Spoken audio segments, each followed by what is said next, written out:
Praise God. My name is Apostle Paul Odola. My attention has been drawn to a video making the rounds, purportedly claimed that I said that Dr. Abel Damina ordained me and Dr. Paul Enenche on the same day, and referring to the fact that it was the same oil. You see, this is the same false narrative projected that was construed that I am choosing to correct.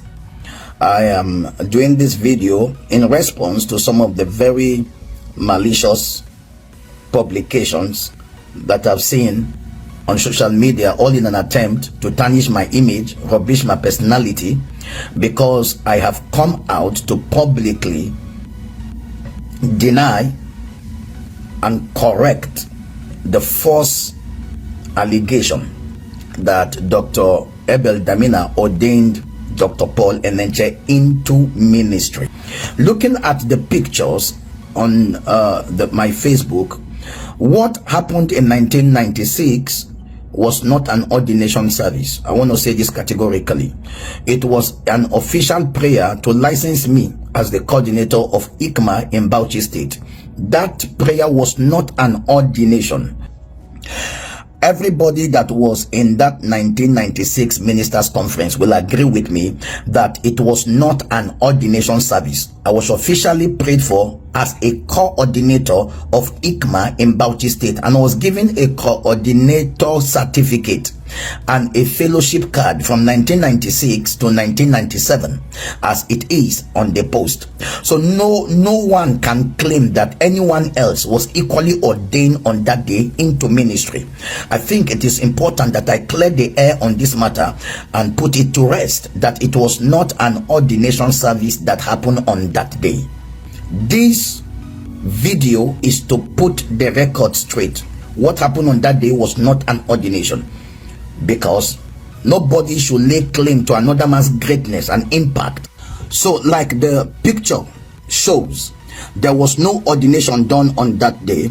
It was an official prayer for me as a licensed coordinator of ICMA, the International Charismatic Ministers Association in Bauchi State.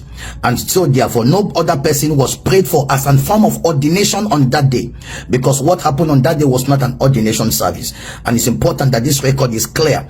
I was given a certificate as a coordinator for ICMA in Bauchi State and a card of fellowship with Dr. Abel Damina for a year, the year 1996 to 1997. I think this should be able to clear the air and put the record straight.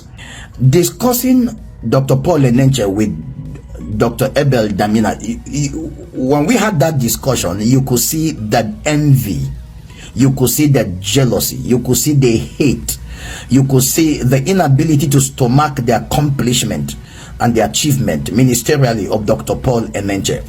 And so categorically in one of the statements he said, Dr. Paul Enenche is now so big and great and his impact is everywhere. What has he done for us? He has left us behind. So let's leverage on his name and associate ourselves with his accomplishment for the purpose of relevance. Odola, you that you are even coming into Abuja now, it will be easier for you to gain acceptance if you say that Dr.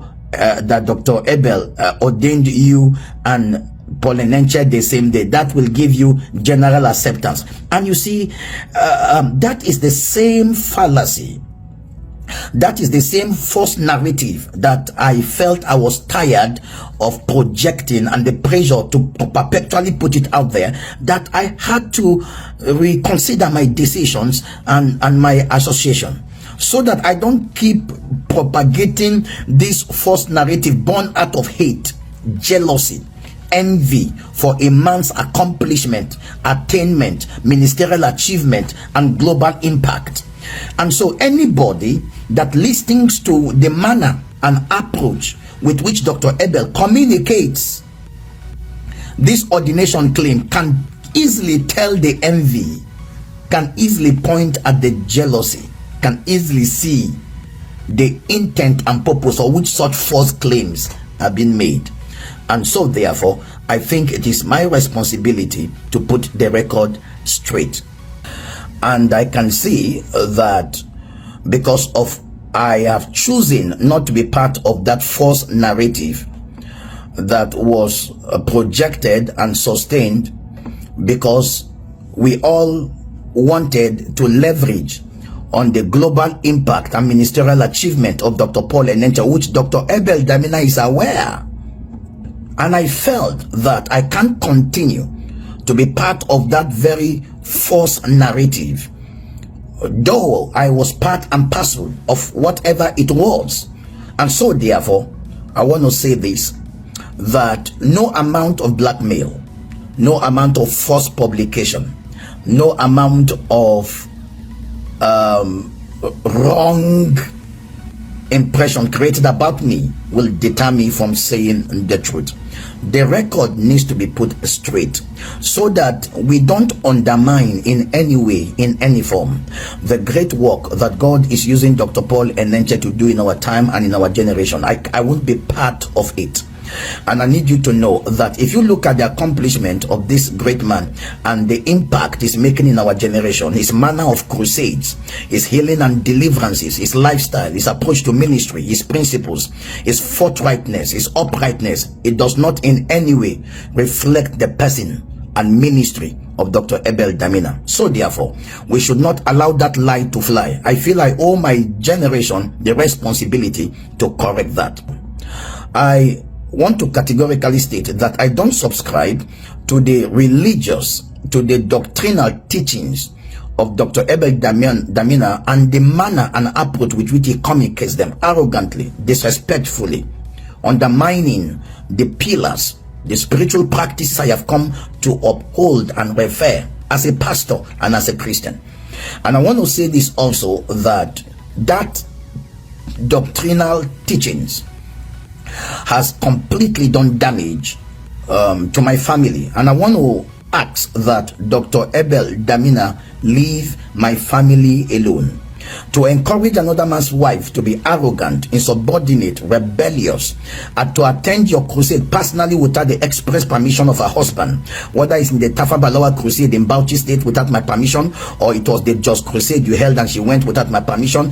I want to know, I want the world to know that no man of God will encourage another man's wife to be so insubordinate, to be so arrogant, to be so rebellious. So please, if anything happens to my family, I want to say at this point that Dr. Abel Damina should be held responsible, because he is encouraging and supporting such level of insubordination and lack of submission and rebellious approach to family issues.